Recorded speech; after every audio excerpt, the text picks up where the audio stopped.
రాజకీయం ఎప్పుడో థ్రిల్లర్ సినిమానే తలపిస్తుంది. ఎప్పుడు ఏ మలుపు తిరుగుతుందో అంచనా వేయడం అంత ఈజీ కాదు. వార్ వన్ సైడ్ అన్నట్లు కనిపించినా ఏదో ఒక రోజు తీసుకునే చిన్న మలుపు రాజకీయం స్థితిగతులనే మార్చేస్తుంది. ఇప్పుడు తెలంగాణలో అలాంటి పరిస్థితి కనిపిస్తుంది. నిన్నటి వరకు కారు బాస్ టాప్ గేర్లో దూసుకెళ్లారు. కట్ చేస్తే కాంగ్రెస్ ఫామ్లోకి రావడంతో కీలక నేతలు క్యూ కడుతున్నారు. నిన్నటి వరకు గోడ మీద పిల్లిలా ఉన్నవారంతా హస్తం గూటిలో దూకేందుకు సై అంటున్నారు. అసంతృప్తులు అంతా చెయ్యి కుటుంబంలో చేరితే అధికారం హస్తం వైపు నడుచుకుంటూ వస్తుందనడంలో ఎలాంటి సందేహం లేదు.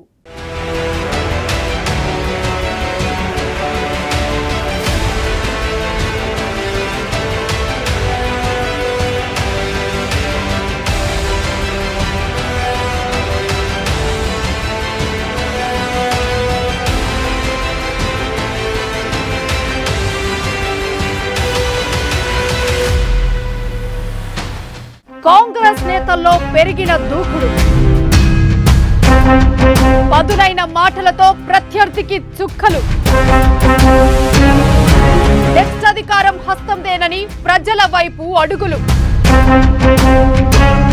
నిన్నటి వరకు టాప్ గేరులో కారు ప్రయాణం,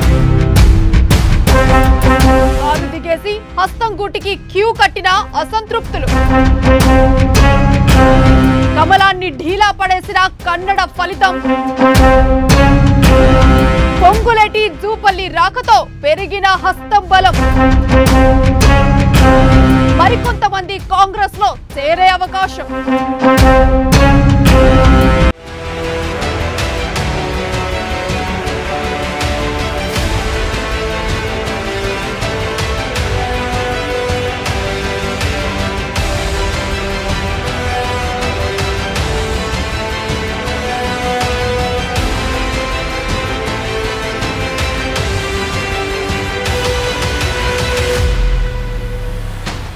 కర్ణాటక అసెంబ్లీ ఎన్నికల ఫలితాలు ఇచ్చిన ఉత్సాహమేమో కానీ తెలంగాణ కాంగ్రెస్ నేతల్లో దూకుడు రోజు రోజుకు పెరుగుతోంది. మాటల్లో కూడా రోజు రోజుకు పదును పెరిగిపోతోంది. అధికార బీఆర్ఎస్ పార్టీని ఒకవైపు, కేంద్రంలో అధికారంలో ఉన్న బీఆర్ఎస్ ని మరోవైపు తెలంగాణ కాంగ్రెస్ నేతలు ఒక ఆట అంటే ఒక ఆట ఆడేసుకుంటున్నారు. వరుసబెట్టి బుల్లెట్ల మాదిరిగా ఆరోపణలు గుప్పిస్తున్నారు. వచ్చే ఎన్నికల్లో తమదే విజయం అంటూ పూర్తి విశ్వాసంతో ప్రకటనలు చేస్తున్నారు.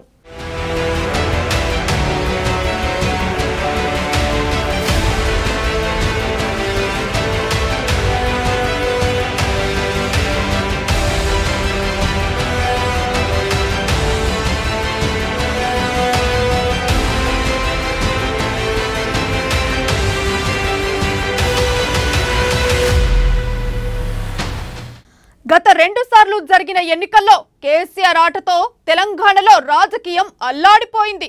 గులాబీ పార్టీ తప్ప వేరే ఆప్షన్ లేదా తెలంగాణలో అనే స్థాయికి మారింది రాజకీయం.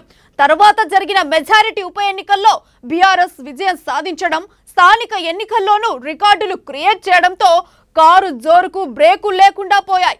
గత ఎన్నికల్లో ఒక రకంగా బీఆర్ఎస్ కు వ్యతిరేక పరిస్థితులు కనిపించినా చంద్రబాబు రూపంలో కేసీఆర్ కి వరం దొరికినట్లయింది. కాంగ్రెస్ తో టీడీపీ దోస్తాన్ కేసీఆర్ కు కలిసి వచ్చింది. దీంతో విపక్షాల జాడ లేకుండా పోయింది. ఆ ఎన్నికల్లో కాంగ్రెస్ నుంచి గెలిచిన అంతో ఇంతో మంది నేతలు కూడా గులాబీ పార్టీ చేరుకోవడంతో హస్తం పార్టీ పని అయిపోయిందని అంతా భావించారు.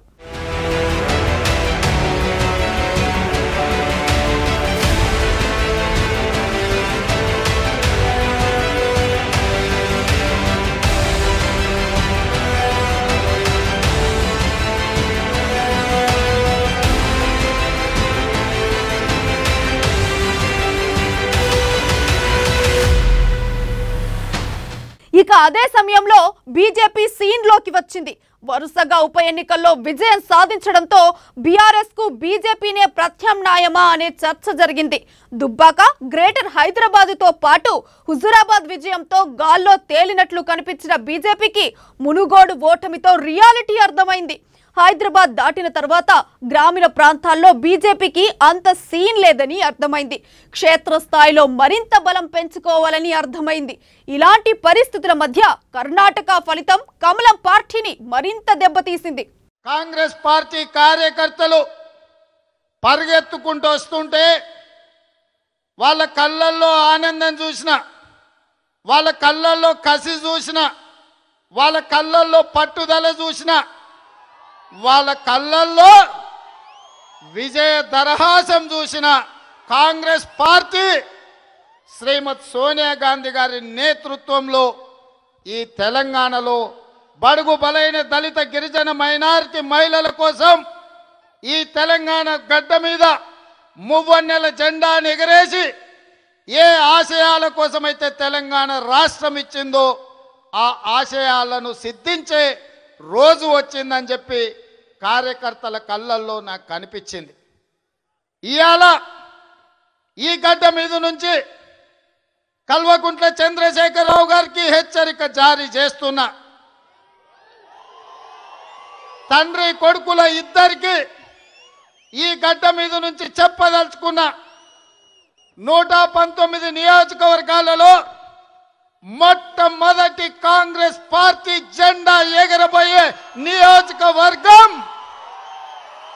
భూపాలపల్లి అని చెప్పి మీ ఉత్సాహాన్ని మీ అభిమానాన్ని చూసినాక కేసీఆర్కు నేను చెప్పదలుచుకున్నా.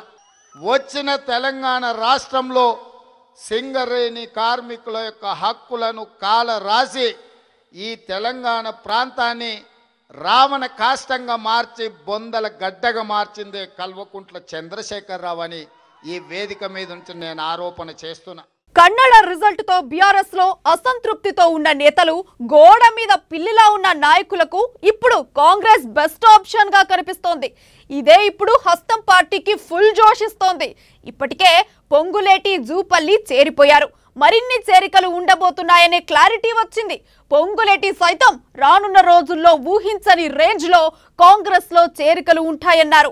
దీంతో కాంగ్రెస్ జోషును ఆపడం ఎవరి తరం కాదు అనే చర్చ తెలంగాణ రాజకీయ వర్గాల్లో జరుగుతోంది. క్షేత్రస్థాయిలో కార్యకర్తలు, చోటా మోటా నేతల నుంచి రాష్ట్ర రాజకీయాల్లో యాక్టివ్ గా ఉన్న నేతల వరకు అందరూ ఇప్పుడు హస్తం వైపే చూస్తున్నారు.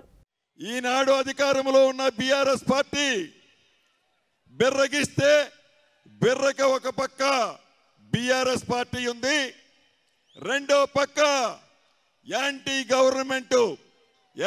గవర్నమెంట్ ఓటుతో పాటుగా కాంగ్రెస్ పార్టీ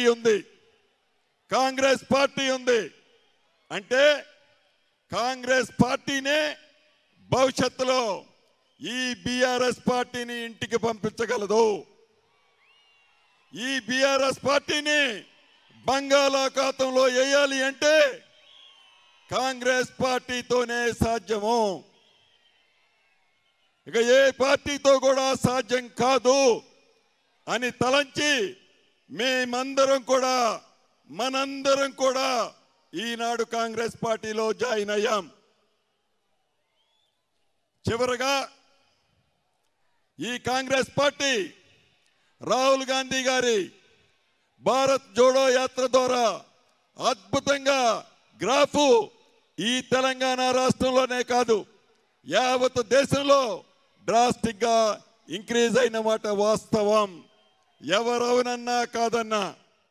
అసంతృప్త నేతలంతా కాంగ్రెస్ గూటికి చేరితే హస్తం పార్టీ విజయాన్ని అడ్డుకోవడం అంత ఈజీ కాదు. దీనికి తోడు గాంధీ కుటుంబ వ్యక్తులను పదే పదే రాష్ట్రానికి తీసుకురావడం వల్ల తెలంగాణ ఇచ్చిన సెంటిమెంట్ ను, అమరవీరులు కలలుగన్న తెలంగాణను ప్రస్తావిస్తూ సెంటిమెంట్ డ్రా చేసే ప్రయత్నం చేస్తున్నారు.